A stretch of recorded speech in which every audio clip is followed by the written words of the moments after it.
এই ସୁବର୍ଣ୍ଣ ସୁଯୋଗକୁ ଆପଣ କେବେ ହାତଛଡ଼ା କରନ୍ତୁ ନାହିଁ, ଯେଉଁଟାକି ଆପଣଙ୍କ ପିଲାଙ୍କ ଭବିଷ୍ୟତ ବହୁତ ଉଜ୍ଜଳ ହୋଇପାରେ। ଆଉ ଆପଣମାନଙ୍କର ପଇସା ଟେନସନ୍ ବି ରହିବ ନାହିଁ, ଯେଉଁଟାକି ଗଭର୍ଣ୍ଣମେଣ୍ଟ ଡିକ୍ଲେୟାର କରିଛି ଆପଣମାନଙ୍କ ପାଇଁ ଆକ୍ଟିଭ ପାରଦର୍ଶୀ ମାଧ୍ୟମରେ ଆପଣ ପିଲାଙ୍କୁ ପ୍ରାଇଭେଟ୍ ସ୍କୁଲରେ ମାଗଣାରେ ପଢ଼ାଇ ପାରିବେ। ତେଣୁକରି ଆପଣମାନଙ୍କୁ ଫୁଲ୍ ଡିଟେଲ୍ସ ଆପଣମାନଙ୍କୁ ଦେଖେଇବି, ଯେଉଁଟାକି ତାର ଲାଷ୍ଟ ଡେଟ୍ ହେଉଛି 27 ଅଗଷ୍ଟ 2026। 14 ତାରିଖରୁ ଆରମ୍ଭ ହୋଇଗଲାଣି ଅନଲାଇନ୍ ଆପ୍ଲାଏ। ଆପଣମାନେ ଜନସେବା କେନ୍ଦ୍ରରେ ଯାଇ ଆପ୍ଲାଏ କରନ୍ତୁ। ତ ଚାଲନ୍ତୁ ଆପଣମାନଙ୍କୁ ଡିଟେଲ୍ସ ଦେଖାଉଛି, ଯେଉଁଟାକି ସର୍ଚ୍ଚ ଅପସନ୍ରେ ଆପଣ କ୍ଲିକ୍ କରିବେ ଆକ୍ଟିଭ ପାରଦର୍ଶୀ। ତ ଆକ୍ଟିଭ ପାରଦର୍ଶୀ ଯେଉଁ ପ୍ରଥମ ଲିଙ୍କଟି ଆସିବ, ସେ ପ୍ରଥମ ଲିଙ୍କରେ ଆପଣ କ୍ଲିକ୍ କରନ୍ତୁ। ତ କ୍ଲିକ୍ କରିବା ଦ୍ୱାରା ଆପଣମାନଙ୍କର ଆକ୍ଟିଭ ପାରଦର୍ଶୀ ଯେଉଁଟା ପ୍ରଥମ ଡାୟଲଗ୍ ବକ୍ସଟି ତାର ଓପନ୍ ହୋଇଯିବ। ତ ସେଠି ଆପଣମାନଙ୍କୁ ଗୋଟେ ଆଲର୍ଟ ନୋଟିଫିକେସନଟି ଶୋ କରିଦେବ, ଯେଉଁଟାକି ଆପଣମାନେ ଦେଖିପାରିବେ। ତ ତାର ଆରମ୍ଭରୁ ଶେଷ ପର୍ଯ୍ୟନ୍ତ ଯେଉଁଟାକି ରେଜିଷ୍ଟ୍ରେସନ ରହୁଛି, ଆଉ ତା ସହିତ ଭେରିଫିକେସନ କେବେଠୁ କେବେ ପର୍ଯ୍ୟନ୍ତ ରହୁଛି, ଆଉ କେଉଁ ଜାଗାରେ ଆପଣମାନେ ଭେରିଫିକେସନ କରିବା ପାଇଁ ଯିବେ ତାର ଡିଟେଲ୍ସ ନୋଟିଫିକେସନ ଆଗେ ଦେଖେଇଦେବ। ତାପରେ ଆପଣ ରେଜିଷ୍ଟ୍ରେସନ ପାଖକୁ ଯିବେ।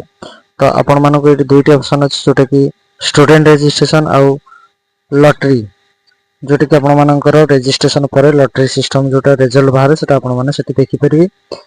ତ ଷ୍ଟୁଡେଣ୍ଟ ରେଜିଷ୍ଟ୍ରେସନ ଫର୍ମଟି ଓପନ୍ ହୋଇଯାଇଛି। ତ ଆପଣମାନେ ପର୍ସନାଲ ଡିଟେଲ୍ସରେ ଆଗେ name, middle name, last name ଦେବେ, ଆଉ ଜେଣ୍ଡର ମେଲ୍ କି ଫିମେଲ୍ ଦେବେ। ତାପରେ କାଟାଗୋରୀ ଆପଣମାନଙ୍କର ଜେନେରାଲ କି SC ST ଯେଉଁମାନଙ୍କର ଥିବ ସେଟା ସିଲେକ୍ସନ କରିବେ। ତାପରେ ଆପଣମାନଙ୍କର ମୁଖ୍ୟ ଜିନିଷ ହେଉଛି date of birth. Date of birth ଦେଲା ପରେ ଆପଣମାନଙ୍କର କେଉଁ କ୍ଲାସ୍ ଜଏନ୍ ହେଉଛି ସେଟା ଆପଣମାନଙ୍କୁ ଶୋ କରିଦେବ। ତ ପ୍ରଥମ ଡେଟ୍ ଅଫ୍ ବାର୍ଥଟି ଚଏସ୍ କରିବେ, ଆଉ ଯେଉଁଟା ଆପଣମାନଙ୍କର ଇଲିଜିବଲ୍ ହେଉଛି ତ ସେଇଟା ଆପଣମାନେ ଚଏସ୍ କରିବେ, ଯେଉଁଟାକି କ୍ଲାସ୍ 1 ନର୍ସରୀ LKG। ତ ଆପଣଙ୍କର ଡେଟ୍ ଅଫ୍ ବାର୍ଥ ହିସାବରେ ଆସିବ। ତ ତାପରେ ଆପଣମାନେ ତଳେ ଦେଖନ୍ତୁ ମୋବାଇଲ ନମ୍ବର ଦେବେ, ଆଉ ମେଲ୍ ID ମ୍ୟାଣ୍ଡେଟୋରୀ ନାହିଁ।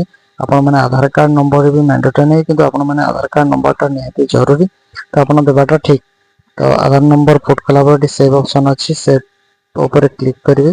କଲାପରେ ଆପଣମାନଙ୍କୁ ଆସିବ ପ୍ୟାରେଣ୍ଟସ୍ ଡିଟେଲ୍ସ ଆଉ ଆଡ୍ରେସ୍ ଡିଟେଲ୍ସ। ତାପରେ ଡକୁମେଣ୍ଟ ଅଛି, ଡକୁମେଣ୍ଟ ପରେ ଆପଣମାନଙ୍କର ସ୍କୁଲ ଚଏସ୍ ଅଛି। ଏତିକି କଲା ପରେ ଆପଣମାନଙ୍କର ଫର୍ମ ଫିଲ୍ଅପ୍ ପୂର୍ଣ୍ଣ ହୋଇଯିବ। ତ କ'ଣ କ'ଣ ଡକୁମେଣ୍ଟ ଚାଲନ୍ତୁ ଆପଣମାନଙ୍କୁ ଦେଖାଉଛି। ତ ପ୍ରଥମେ ଆପଣମାନଙ୍କର ଡକୁମେଣ୍ଟ ଆକ୍ଟିଭ ପାରଦର୍ଶୀ 26-27 ପାଇଁ ଡକୁମେଣ୍ଟ ଆବଶ୍ୟକ। ଆଉ ଆପଣମାନଙ୍କ ସେଇ ଡକୁମେଣ୍ଟ କେଉଁ ଜାଗାରେ ମିଳିବ, ଯେଉଁମାନେ କରିନାହାନ୍ତି ବି ସେମାନେ ଜଲ୍ଦି ଯାଇ କରିଦିଅନ୍ତୁ। ତ ଆପଣମାନଙ୍କୁ ଡିଟେଲ୍ସ ଦେଖାଇ ଦେଇଛି ଡକୁମେଣ୍ଟ କ'ଣ ଆଉ କେଉଁ ଜାଗାରେ ଆପଣମାନଙ୍କୁ ସେ ଡକୁମେଣ୍ଟ କରିବା ପାଇଁ ପଡ଼ିବ, ଆଉ କେଉଁଟା ଆବଶ୍ୟକ ଜିନିଷ ଅଛି ସେଇଟା ଆପଣମାନଙ୍କୁ ରାଇଟ୍ ଚିହ୍ନ ମାଧ୍ୟମରେ ଆପଣମାନଙ୍କୁ ଜଣାଇ ଦେଇଛି। ତ ମୁଖ୍ୟତଃ ସେଥିରେ ଆବଶ୍ୟକ କ'ଣ ନା, ଯେଉଁଟାକି ଜନ୍ମ ପ୍ରମାଣପତ୍ର, ଯେଉଁଟାକି ଡେଟ୍ ଅଫ୍ ବାର୍ଥ ସାର୍ଟିଫିକେଟ୍ କୁହାଯାଉଛି, ଯେଉଁଟାକି ଡେଟ୍ ଅଫ୍ ବାର୍ଥ ତା ଦେହରେ ଅଛି। ତ ତାପରେ ଆପଣମାନଙ୍କର ଆଡ୍ରେସ୍ ଯେଉଁଟାକି ରହୁଛି ଆଧାର କାର୍ଡ଼ରେ ସେଇଟା ଦରକାର, ଆଉ ପ୍ୟାରେଣ୍ଟସ୍ ଆଧାର କାର୍ଡ଼ ଦରକାର, ବାପା ମାଆଙ୍କର କିମ୍ବା ଭୋଟର କାର୍ଡ଼ ହେଲେ ବି ଚଳିଯିବ। ତାପରେ ଆପଣମାନଙ୍କର କାଷ୍ଟ ଯେଉଁମାନଙ୍କର କାଟାଗୋରୀ ରହୁଛି SC ST ମାନଙ୍କର ଜେନେରାଲର କିଛି ଆବଶ୍ୟକ ନାହିଁ। ତ SC ST ଯେଉଁମାନଙ୍କର ରହୁଛି ତ ସେମାନଙ୍କର କାଷ୍ଟ ସାର୍ଟିଫିକେଟ୍ ନିହାତି ଦରକାର, ଯେଉଁଟାକି ଭେରିଫିକେସନରେ ବି ମାଗିପାରନ୍ତି। ତେଣୁକରି ସେଟା ଏତେ ମ୍ୟାଣ୍ଡେଟୋରୀ ଦେଇନାହିଁ, ତଥାପି ତ ତେଣୁକରି ଆପଣମାନେ ସେଟାକୁ ନିହାତି ରଖିଥାନ୍ତୁ। ତ ତାପରେ ପାସପୋର୍ଟ ସାଇଜ ଫଟୋ ବି ଆପଣମାନଙ୍କର ଲାଗିବ। ଆଉ ତା ସହିତ ଆପଣମାନଙ୍କର ଯେଉଁ ଫର୍ମଟି ପକାଇବେ ସେ ଫର୍ମଟି ବି ଡାଉନଲୋଡ୍ କରିଥିବେ। ସେ ଫାଇନାଲ ଫର୍ମଟାକୁ ଆପଣମାନେ କ'ଣ କରିବେ ନା, 2ଟି କପି କରିବେ। ଆଉ ଯେତିକ ଡକୁମେଣ୍ଟ ଆପଣମାନଙ୍କର ଦରକାର ତାକୁ ବି ଆପଣମାନେ 2ଟି କପି କରିବେ। ସବୁ ଟୋଟାଲ ଉପରେ ଆପଣମାନେ 2ଟି ସେଟ୍ ବନେଇବେ, ଯେଉଁଟାକି ଭେରିଫିକେସନରେ ତାଙ୍କ ପାଖରେ ଗୋଟେ ଲାଗିବ, ଆଉ ଗୋଟେ ଆପଣମାନଙ୍କ ପାଖରେ ରହିବ।